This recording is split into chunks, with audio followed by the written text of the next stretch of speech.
Kannada ಕಿರುತೆರೆಯಲ್ಲಿ serials ಹಾಗೆಯೇ reality ಶೋಗಳ ಮೂಲಕ back to back Kannada ಸಿರಿ ಪ್ರೇಕ್ಷಕರನ್ನ ಹಾಗೆಯೇ ಕಿರುತೆರೆ ವೀಕ್ಷಕರನ್ನ ಎಂಟರ್ಟೈನ್ ಮಾಡ್ತಿರುವಂತಹ ನಮ್ಮ ನಿಮ್ಮೆಲ್ಲರ ಪ್ರೀತಿಯ ಅಭಿಜ್ಞಾ ಭಟ್ ಅವರು ಇವತ್ತು ನಮ್ಮ ಬಾಸ್ ಟಿವಿ ಜೊತೆ ಮಾತುಕತೆಗೆ ಸಿಕ್ಕಿದ್ದಾರೆ. ಒಂದ್ ಕಡೆ ಸೀರಿಯಲ್ಸ್ ಮೂಲಕ ಕನ್ನಡ ಕಿರುತೆರೆ ವೀಕ್ಷಕರನ್ನ ಎಂಟರ್ಟೈನ್ ಮಾಡಿದ್ರೆ ಮತ್ತೊಂದ್ ಕಡೆ ಕನ್ನಡದ ಪಡ್ಡೆ ಹೈಗಳನ್ನ ಭರ್ಜರಿ ಬ್ಯಾಚುಲರ್ಸ್ ಮೂಲಕ ಈಗಾಗಲೇ ಕೊಳ್ಳೆ ಹೊಡೆದಿದ್ದಾರೆ ಕನ್ನಡದ ಪಡ್ಡೆ ಹೈಗಳ ಒಂದು ಹೃದಯವನ್ನ. ಅವ್ರು ಏನ್ ಹೇಳ್ತಾರೆ ಅಂತ ಕೇಳೋಣ. ಮೇಡಮ್ ನಮಸ್ತೆ, ಹೇಗಿದ್ದೀರಾ? ನಮಸ್ಕಾರ, ನಾನ್ ಚೆನ್ನಾಗಿದ್ದೀನಿ. ನೀವ್ ಹೇಗಿದ್ದೀರಾ? ನಾನು ಸೂಪರ್ ಆಗಿದ್ದೀನಿ. ಅಂಡ್ ನನಗೆ ಮೀನ್ ಯಾವಾಗ ತಂದು ಕೊಡ್ತೀರಾ ಅಂತ. ಮೀನು ಅಂಗಡಿಲಿ ಸಿಗುತ್ತೆ, ನೀವ್ಯಾಗ ತಗೋಬಿಡಿ. ಅಲ್ಲ, ನೀವು ಕುಕ್ ಮಾಡಿ ಮೀನ್ ತಗೊಂಡ್ಬಿಡೋದೇ ವೆರೈಟಿ ಆಫ್ ಡಿಶಸ್ ಎಲ್ಲ ಮಾಡ್ತೀರಾ ಅಂತ ಕೇಳ್ಪಟ್ವಿ. ಸೊ ನೀವು ನೋಡಿದ್ರೆ ಅಂಗಡಿಯಲ್ಲಿ ಸಿಗುತ್ತೆ ಅಂದ್ಬಿಟ್ರಲ್ಲ. ಇಲ್ಲ, ಆಕ್ಚುಲಿ ನಾನು ವೆಜಿಟೇರಿಯನ್, ನಂಗೆ ಮೀನೆಲ್ಲ ಕುಕ್ ಮಾಡಕ್ ಬರಲ್ಲ. ಸೊ ಬಟ್ ಜನರಲ್ ನಾಲೆಜ್ ಇತ್ತು, ಸೊ ಅದ್ರ ಬಗ್ಗೆ ಮಾತಾಡಿದ ಅಷ್ಟೇನೆ. ಸೊ ಹೇಗಿದ್ದೀರಾ? ಅಂಡ್ ಲೈಫ್ ಅಂತೂ ಬ್ಯಾಕ್ ಟು ಬ್ಯಾಕ್ ಪ್ರಾಜೆಕ್ಟ್ ಗಳ ಮೂಲಕ ತುಂಬಾ ಚೆನ್ನಾಗಿದೆ, ಬ್ರೈಟ್ ಆಗಿದೆ. ಇದೇ ತರ ಕಂಟಿನ್ಯೂ ಆಗ್ಲಿ. ಅಂಡ್ ಹೇಗೆ ಅನಿಸ್ತಿದೆ? Touch wood. ಎಲ್ಲಾ ಕಲಾವಿದ್ರಿಗೂ ಇದೊಂದು ಸೌಭಾಗ್ಯ ಸಿಗಲ್ಲ. I been busy for the last 6-7 years continuous ಆಗಿ ಏನೋ ಒಂದು ಪ್ರಾಜೆಕ್ಟು ಬ್ಯಾಕ್ ಟು ಬ್ಯಾಕ್ ಬರ್ತಾ ಇದೆ. ಸೊ ಐ ಥಿಂಕ್ ಅದು ನನ್ನ ಹಾರ್ಡ್ ವರ್ಕ್. ಅದಕ್ಕೆ ಐ ಥಿಂಕ್ ನಂಗೆ ಬ್ಯಾಕ್ ಟು ಬ್ಯಾಕ್ ಪ್ರಾಜೆಕ್ಟ್ ಸಿಗ್ತಿದೆ. ಲಕ್ ಇರುತ್ತೆ of course, but hard work also matters ಅಲ್ವಾ. I am very happy. ನಾನು ತುಂಬ ಬ್ಯುಸಿ ಇದ್ದೀನಿ. ಒಂದು ಚಾನಲ್ ಅಲ್ಲ, ಒಂದಷ್ಟು ಚಾನಲಲ್ಲಿ ಬ್ಯುಸಿ ಇದ್ದೀನಿ. And it's going well. ಬೇರೆ ಬೇರೆ ಚಾನಲ್ಗಳಲ್ಲಿ ವರ್ಕ್ ಮಾಡೋದ್ರಿಂದ ನನ್ನ ಪೋರ್ಟ್ಫೋಲಿಯೋನು ಬಿಲ್ಡ್ ಆಗ್ತಾ ಇದೆ. ಜಾಸ್ತಿ ಜನಕ್ಕೆ ನಾನು ರೀಚ್ ಔಟ್ ಆಗ್ತಾ ಇದ್ದೀನಿ. Very happy, very blessed, very lucky. Touch wood ಹೀಗೆ ಇರಲಿ. ಒಂದ್ ಕಡೆ ಸೀರಿಯಲ್ಸ್, ಇನ್ನೊಂದ್ ಕಡೆ ರಿಯಾಲಿಟಿ ಶೋಗಳ ಮೂಲಕ ಮಿಂಚ್ತಾ ಇದ್ರ. ಸೀರಿಯಲ್ ಬೆಟರ, ರಿಯಾಲಿಟಿ ಶೋ ಬೆಟರ ಅಂತ? Reality show. ಬಿಕಾಸ್ ಯಾಕೆ ಗೊತ್ತಾ, ನಾನು ನನ್ನ ಜರ್ನಿ ಸ್ಟಾರ್ಟ್ ಮಾಡಿದ್ದು ರಿಯಾಲಿಟಿ ಶೋ, ಪ್ಯಾಟೆ ಹುಡುಗಿರ ಹಳ್ಳಿ ಲೈಫಿಂದ. ನಾನು ಬರೀ ರಿಯಾಲಿಟಿ ಶೋಸ್ ಮಾಡ್ಕೊಂಡೇ ಇದ್ದಿದ್ದು. ಇವಾಗ ಒಂದು 3 yearsಯಿಂದ ನಾನು ಸೀರಿಯಲ್ ಶುರು ಮಾಡಿರೋದು ನನ್ನ ಸೀರಿಯಲ್ ಜರ್ನಿನ. ಸೊ ಹಾಗಾಗಿ ಅದೇ ಒಂದು ರಿಯಾಲಿಟಿ ಶೋಸ್ ಮಾಡಿಕೊಂಡು ಅಲ್ಲಿ ಹೇಗೆ ಅಂದರೆ ಇಲ್ಲಿ ಅಲ್ಲಿ ಕೆಲಸ ಜಾಸ್ತಿ, ಬಟ್ ಅಲ್ಲಿ ರಿಯಾಲಿಟಿ ಇರುತ್ತೆ. ನಾನಾಗಿರ್ತೀನಿ, ಬಟ್ ಇಲ್ಲಿ ಕೆಲಸ ಕಡಿಮೆ, ಬಟ್ ನಾನು ಇಲ್ಲಿ ಬೇರೆ ಪಾತ್ರಧಾರಿಯಾಗಿರ್ತೀನಿ. ಸೊ ಇದು ಚೆನ್ನಾಗಿಲ್ಲ ಅಂತಲ್ಲ, ಬಟ್ ನನ್ಗೆ ಅಲ್ಲೇ ಶುರು ಮಾಡಿದ್ದು ನನ್ನ ಜರ್ನಿ ಅಲ್ವಾ. ಸೊ ನಂಗೆ ರಿಯಾಲಿಟಿ ಶೋಸೇ ಇಷ್ಟ. ಸ್ಟಾರ್ ಸುವರ್ಣ ಮೂಲಕ ಪ್ಯಾಟೆ ಹುಡುಗಿರ ಹಳ್ಳಿ ಲೈಫ್ ಬರ್ತೀರಾ. ಆ ಒಂದು ರಿಯಾಲಿಟಿ ಶೋ ಮೂಲಕ ಕನ್ನಡ ಕಿರುತೆರೆ ವೀಕ್ಷಕರಿಗೆ ಪರಿಚಯ ಆಗ್ತೀರಾ. ಈಗ ಮತ್ತೊಮ್ಮೆ ಸ್ನೇಹದ ಕಡಲಲ್ಲಿ ಅನ್ನುವಂತಹ ಸೀರಿಯಲ್ ಮೂಲಕ ಮತ್ತೊಮ್ಮೆ ಸಿನಿ ಪ್ರೇಕ್ಷಕರ ಎದುರಿಗೆ ಹಾಗೆ ಕಿರುತೆರೆ ವೀಕ್ಷಕರ ಎದುರಿಗೆ ಹೋಗ್ತಾ ಇದ್ರ. ಅದು ಕೂಡ ಸ್ಟಾರ್ ಸುವರ್ಣದಲ್ಲೇ ಹೆಂಗ ಅನ್ಸುತ್ತೆ ಅಂತ? ನಾನು ಎಷ್ಟೊಂದು ಕಡೆ ಹೇಳಿದ್ದೀನಿ, ಸ್ಟಾರ್ ಸುವರ್ಣ ನನ್ನ ತವ್ರ ಮನೆ. ನನ್ನ ಜರ್ನಿ ಸ್ಟಾರ್ಟ್ ಮಾಡಿದಿಲ್ಲಿ. ನನಗೆ ಆಪರ್ಚುನಿಟೀಸ್ ಮೇಲೆ ಆಪರ್ಚುನಿಟಿ ಕೊಟ್ಟಂಥ ಚಾನಲ್ ಇದು. ರಿಯಾಲಿಟಿ ಶೋಸ್, ನಾನ್ ಫಿಕ್ಷನ್ ಆಗಿರ್ಬೋದು, ಫಿಕ್ಷನ್ ಆಗಿರ್ಬೋದು.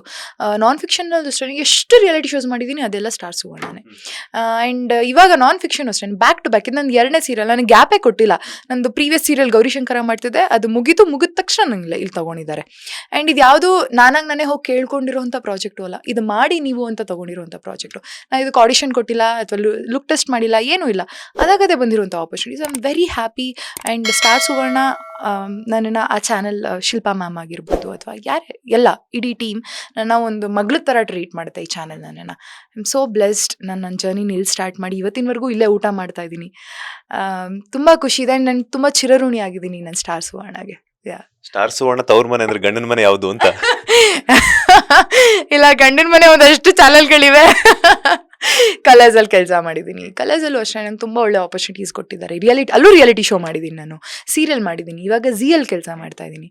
ಸೊ ಸ್ಟಾರ್ ಸುವರ್ಣ ತವ್ರ ಮನೆ ಅಂದರೆ ಇದು ನನ್ನ ದೊಡ್ಡಮ್ಮನ ಮನೆ, ಚಿಕ್ಕಮ್ಮನ ಮನೆ, ಆ ಮನೆ, ಈ ಮನೆ, ಎಲ್ಲ ಮನೆಯೂ ಇದೆ ಇವಾಗ ನನಗಲ್ಲಿ. Very happy, very blessed. ಇದು ಯಾರಿಗೆ ಸಿಗುತ್ತೆ ಅಲ್ವಾ? ಬಿಕಾಸ್ ಎಷ್ಟೊಂದು ಜನ ನಾನು ನೋಡಿರೋಂಥ, ನಾನು ಕೊಚ್ಕೊಂತಿರೋದು ಅಂತ ಅಲ್ಲ, ಬಟ್ ಎಷ್ಟೋ ಕಲಾವಿದರು ಬರ್ತಾರೆ, ಬಟ್ ಯಾವಾಗ ಬಂದರು ಹೋದರು ಅಂತಲೂ ನಮಗೆ ಗೊತ್ತಾಗಲ್ಲ. ಬಟ್ ನನಗೆ ಸ್ಟಾರ್ ಸುವರ್ಣ ಈ ಸಸ್ಟೈನಬಿಲಿಟಿ ನನಗೆ ಕೊಟ್ಟಿರೋದೇ Star Suvarna. Because back to back project ಕೊಟ್ಟಿರೋದ್ರಿಂದ ನಾನು ಬೇರೆ ಚಾನಲ್ಗಳಿಗೂ ಹೋಗೋಕ್ಕೆ ಸಾಧ್ಯ ಆಯಿತು. ಸೊ ಹಾಗಾಗಿ ನಾನು ಕಲರ್ಸಲ್ಲೂ ಕೆಲಸ ಮಾಡಿದ್ದೀನಿ. I am very thankful to Colors Kannada also, and also Zee Kannada also. ಇವಾಗ ನಾನು ಭರ್ಜರಿ ಬ್ಯಾಚುಲರ್ಸ್ ಮಾಡ್ತಾ ಇದ್ದೀನಿ. Very happy.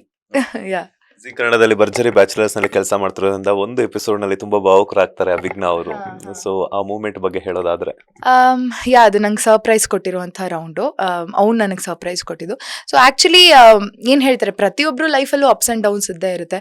ಎಷ್ಟೋ ಜನ ಅನ್ಕೊಂಡ್ಬಿಟ್ಟಿರ್ತಾರೆ, ಇವ್ರ ಲೈಫಲ್ಲಿ ಏನೂ ಕಷ್ಟನೇ ಇರಲ್ಲ, ಆರಾಮಾಗಿದ್ದಾರೆ ಅಂತ. ಬಟ್ ನಮ್ಮ ಏನೋ ಅಪಾರ್ಟ್ ಫ್ರಮ್ ದ ಸ್ಕ್ರೀನ್. ನಾವು ಸ್ಕ್ರೀನ್ ಮುಂದೆ ನಮ್ಗೆ ಎಷ್ಟೇ ನೋವಿರಲಿ ಏನೇ ಇರಲಿ, ಕಲಾವಿದರು ಯಾವಾಗಲೂ ನಗ್ತೀವಿ, ನಗ್ತೀವಿ.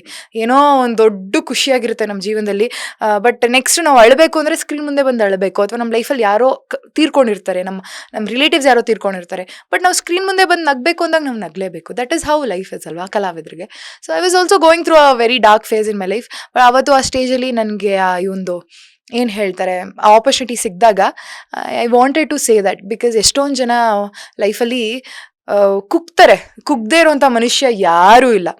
ಬಟ್ ಕುಗ್ಗಿದಾಗ ಮತ್ತೆ ಎದ್ದು ಬರ್ತೀವಿ ಅಲ್ವಾ, ಅದು ತುಂಬ ಇಂಪಾರ್ಟೆಂಟ್ ಆಗುತ್ತೆ. ಆ್ಯಂಡ್ ಕತ್ತಲಾದ್ಮೇಲೆ ಬೆಳಕಿದೆ. ತುಂಬ ಜನ ಏನು ಅನ್ಕೊಂತಾರೆ, ಕತ್ಲು ಬಂದ ತಕ್ಷಣ ಇಷ್ಟೇ ಲೈಫು, ಇದ್ರ ಮೇಲೆ ಬೆಳಕಿಲ್ಲ ಅನ್ಕೊಂಡ್ಬಿಡ್ತಾರೆ. ಬಟ್ ಖಂಡಿತವಾಗ್ಲೂ ಬೆಳಕಿರುತ್ತೆ. ಆ ಕತ್ಲೆನ ದಾಟ್ಕೊಂಬರ್ಬೇಕು. ಆ ಕತ್ಲೆನ ಬಂದಾಗ ನಾವು ಒಂದು ಹೊಸ ವ್ಯಕ್ತಿಯಾಗಿ ಬದಲಾಗಿರ್ತೀವಿ. ಸೊ ಹಾಗಾಗಿ ಆ ಒಂದು ಸ್ಟೇಜ್ ನನ್ಗೆ ಬೆಳಕಾಗಿ ಅವಾಗ ಟೈಮಲ್ಲಿ ನನಗೆ ಕಾಣಿಸಿದ್ದು ಭರ್ಜರಿ ಬ್ಯಾಚುಲರ್ಸ್. ನಾನು ನನ್ನ ಲೈಫಲ್ಲಿ ಒಂದು ಡಾರ್ಕ್ ಫೇಸ್ ಹೋಗ್ತಾ ಇದ್ದೆ.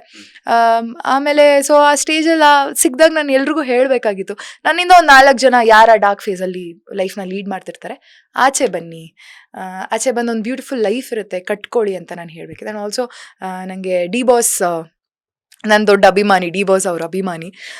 ಸೊ ಅವ್ರದ್ದೊಂದು ಮಾತು ನನಗೆ ಯಾವಾಗಲೂ ನನ್ನ ಡಾರ್ಕ್ ಫೇಸಲ್ಲಿ ನನ್ನನ್ನು ಯಾವಾಗಲೂ ಮೋಟಿವೇಟ್ ಮಾಡ್ತಾ ಇದ್ದಿದ್ದು ಅಂದರೆ, ಲೈಫ್ ಎಷ್ಟೇ ನಮ್ಮನ್ನು ಕುಗ್ಸಿದ್ರು, ನಮ್ಮ ಸರ್ ಲೈಫಲ್ಲೂ ತುಂಬಾ he has went through a lot. Life ಎಷ್ಟೇ ಕುಗ್ಸಿದ್ರು ಅದರಿಂದ ನಾವು ಆಚೆ ಬರ್ತೀವಿ. There is a life after that. So D boss ಅವ್ರ ಮಾತುಗಳು ಆ್ಯಂಡ್ ಎವ್ರಿಥಿಂಗ್ ಏನೋ ಕತ್ಲಾದ್ಮೇಲೆ ಬೆಳಕಿದೆ ಲೈಫಲ್ಲಿ. ಸೊ ಆ ಸ್ಟೇಜ್ ಮೇಲೆ ಹೇಳಬೇಕಿತ್ತು ನಾನು, ಸೊ ಹೇಳಿದೆ ಅಷ್ಟೇ. ಲೇಟೆಸ್ಟ್ ಹಾಗೂ ಇಂಟ್ರೆಸ್ಟಿಂಗ್ ಸುದ್ದಿಗಳಿಗಾಗಿ ಬಾಸ್ ಟಿವಿ ಕನ್ನಡ ಚಾನೆಲ್ನ ಸಬ್ಸ್ಕ್ರೈಬ್ ಮಾಡಿ. ಹಾಗೆಯೇ ಬೆಲ್ ಐಕಾನ್ ಪ್ರೆಸ್ ಮಾಡಿ. ಇದರ ಜೊತೆಗೆ ಫೇಸ್ಬುಕ್, ಇನ್ಸ್ಟಾಗ್ರಾಮ್, ಎಕ್ಸ್ನಲ್ಲೂ ಮಿಸ್ ಮಾಡದೆ ಫಾಲೋ ಮಾಡಿ.